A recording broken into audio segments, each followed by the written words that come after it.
Assalamualaikum warahmatullahi wabarakatuh. Perkenalkan, saya Rani Mahadika Gumanti dari kelas 4B akan mempresentasikan mengenai rekayasa genetika pada bidang kesehatan. Oke, langsung aja kita masuk ke materi pembahasan.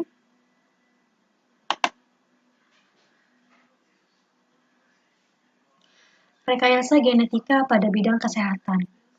Nah, yang akan kita bahas ada manfaat yang didapatkan dari teknik rekayasa genetika pada bidang kesehatan, kemudian ada metode yang sering digunakan dalam teknik rekayasa genetika pada bidang kesehatan, kemudian juga ada komponen esensial yang diperlukan dalam teknik rekayasa genetika pada bidang kesehatan, dan yang terakhir ada proses-proses dasar dalam teknik rekayasa genetika pada bidang kesehatan. Nah, yang pertama ini ada manfaat. Manfaat yang bagaimanakah yang didapatkan dari teknik rekayasa genetika pada bidang kesehatan? Jadi melalui teknik rekayasa genetika, kita dapat memanipulasi atau memodifikasi gen pada suatu organisme sehingga terjadi perubahan sifat pada individu karena adanya penyisipan atau modifikasi dari gen tersebut. Nah, hal ini memungkinkan untuk dilakukan diagnosa, pencegahan, kemudian juga pengobatan terhadap suatu penyakit. Nah, rekayasa genetika ini dapat dimanfaatkan untuk terapi gen dengan maksud menyisipkan gen yang fungsional yang dapat menggantikan daripada gen yang hilang ataupun gen yang rusak terkait dengan penyakit target. Nah, selain itu, teknik rekayasa genetika juga dapat digunakan dalam penerapan antibodi monoklonal, misalnya untuk membantu mendiagnosa suatu penyakit, kemudian juga pembuatan hormon, kemudian juga produksi antibiotik, maupun pembuatan vaksin. Nah, selanjutnya ada metode yang sering digunakan dalam teknik rekayasa genetika pada bidang kesehatan.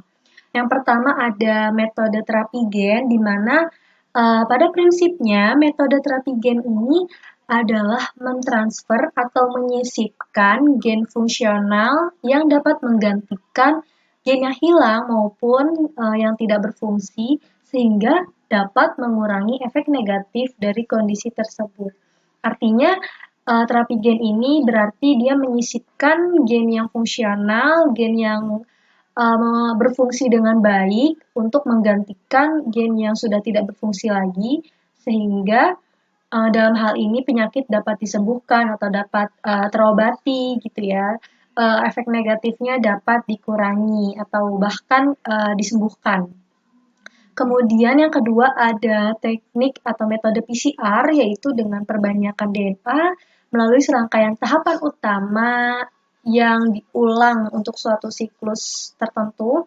Biasanya tahapannya itu denaturasi, kemudian annulling atau penempelan, dan ekstensi primer. Kemudian PCR itu digunakan untuk memprediksi suatu penyakit atau mengukur efektivitas obat melalui perhitungan jumlah kopi gen, analisa keragaman gen pembawa penyakit, atau analisa mutasi gen.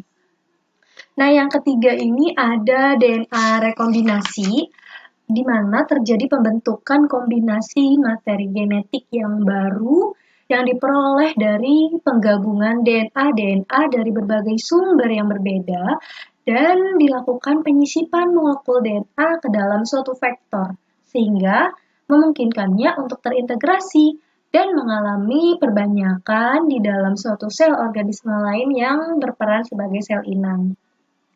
Nah, kemudian ada teknologi plasmid, itu memanfaatkan plasmid bakteri sebagai vektor untuk memanipulasi DNA maupun manipulasi gen makhluk hidup target.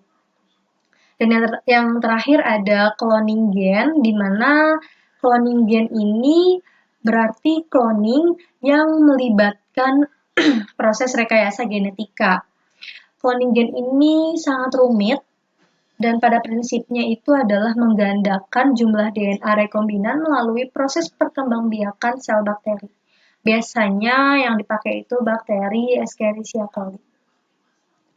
Nah, selanjutnya yang ketiga ada komponen esensial yang diperlukan. Yang pertama itu ada enzim. Nah, enzim ini dibagi dua, ada enzim restriksi endonuklease yang intinya memutus ikatan gula fosfat DNA dan memotong nukleotida yang spesifik pada DNA. Kemudian ada pula enzim ligase, yaitu kebalikannya, menyambungkan fragmen-fragmen DNA membentuk ikatan diester antara dua nukleotida. Jadi kalau enzim restriksi ini dia memutus ikatan DNA, kalau enzim ligasenya itu dia menyambungkan fragmen-fragmen DNA. Kemudian juga ada komponen esensial yang kedua yang diperlukan itu ada vektor, di mana vektor ini sebagai komponen pembawa gen yang akan dimasukkan ke dalam sel inang. Nah, untuk sel inang sendiri dia juga merupakan bagian dari komponen esensial yang diperlukan, di mana fungsinya untuk memperbanyak molekul DNA rekombinan hasil rekayasa genetika, seperti sel bakteri, ragi, sel tumbuhan, dan hewan. Nah, tapi biasanya sel inang yang digunakan itu adalah sel bakteri, khususnya bakteri E. coli, karena mudah tumbuh dan dikontrol, serta dapat menerima berbagai macam vektor dan membelah dengan cepat. Dan komponen esensial terakhir yang keempat itu ada gen target, di mana gen target ini merupakan sumber dari gen yang diklon atau gen yang direkayasa. Nah, pertanyaan terakhir ada proses-proses dasar teknik rekayasa genetika bidang kesehatan. Ada apa saja proses-proses dasarnya? Yang pertama ada isolasi gen target, kemudian ada penyisipan gen target ke vektor transfer, kemudian yang ketiga transfer vektor yang telah disisipi gen target ke organisme yang akan diterapi, dan yang keempat transformasi pada sel organisme target. Nah, gen target yang telah disisipkan pada organisme yang diterapi tersebut diharapkan mampu menggantikan fungsi gen abnormal yang mengakibatkan penyakit pada penderita. Jadi ini tuh merupakan proses terapi gen sebenarnya. Proses terapi gen yang mana pada prinsipnya menyisipkan atau mentransfer gen yang fungsional, gen yang berfungsi dengan baik untuk dapat menggantikan gen-gen yang sudah tidak berfungsi dengan baik sehingga bisa mengobati atau memperbaiki kondisi dari si penderita suatu penyakit. Nah, terapi gen ini dapat dilakukan secara in vivo maupun ex vivo. Bedanya, kalau terapi gen yang dilakukan secara in vivo itu dengan menginjeksi langsung. Nah, dengan menginjeksi langsung artinya mengantarkan materi genetik secara langsung ke kulit atau jaringan pasien. Kelebihannya mudah dilaksanakan dan dikembangkan dalam skala tertentu, kemudian juga tidak membutuhkan fasilitas khusus, karena injeksi atau transfer gennya itu kan berlangsung secara langsung, jadi tidak memerlukan fasilitas khusus. Namun kekurangannya belum tercapai keamanan, efisiensi, dan sarana pengantar yang sesuai untuk transfer materi genetik, kemudian juga spesifisitas dan efisiensinya rendah. Sedangkan terapi gen secara ex vivo itu kebalikannya. Dia melalui serangkaian tahapan yang kompleks dan melibatkan transduksi di laboratorium dengan kondisi spesifik tertentu, sehingga perlu fasilitas laboratorium yang lebih lengkap.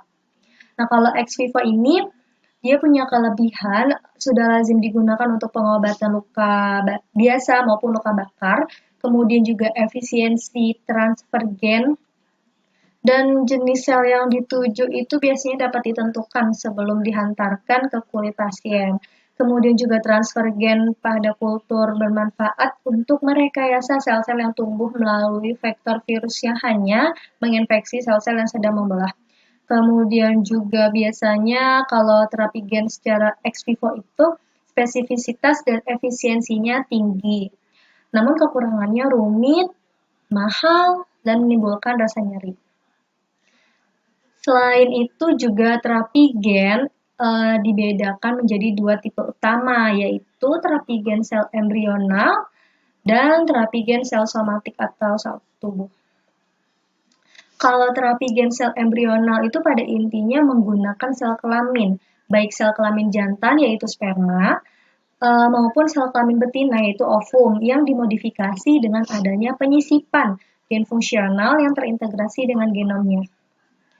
Nah, yang kedua itu ada terapi gen sel somatik atau sel tubuh. Jadi itu dilakukan transfer gen fungsional ke dalam sel tubuh pasien sehingga malfungsi pada organ dapat diperbaiki. Nah, terapi gen sel tubuh atau sel somatik ini merupakan terapi gen yang spesifik untuk setiap pasien dan tidak diturunkan ke generasi berikutnya. Jadi, kesimpulannya teknik rekayasa genetika merupakan suatu teknik modifikasi gen pada genom organisme menggunakan metode-metode dalam bioteknologi yang sangat bermanfaat, terutama bagi bidang kesehatan ini, seperti pada penerapan antibodi monoklonal, pembuatan antibiotik, produksi hormon, vaksin, kemudian juga terapi gen.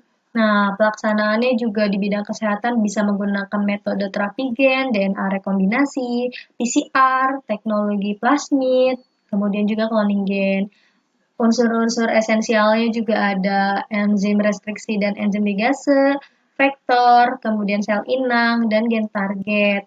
Kemudian juga proses dasarnya tadi ya, mulai dari isolasi gen target, penyisipan gen target ke vektor transfer, kemudian juga transfer vektor yang telah disisipi gen target ke organisme yang akan diterapi, dan transformasi pada sel organisme target.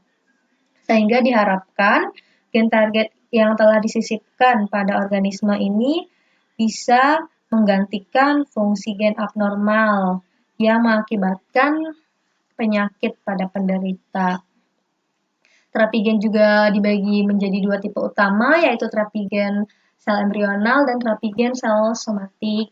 Dan terapi gen juga bisa dilakukan secara in vivo maupun ex vivo. Sekian presentasi dari saya, kurang lebihnya mohon maaf. Wabillahi taufiq wal hidayah. Wassalamualaikum warahmatullahi wabarakatuh.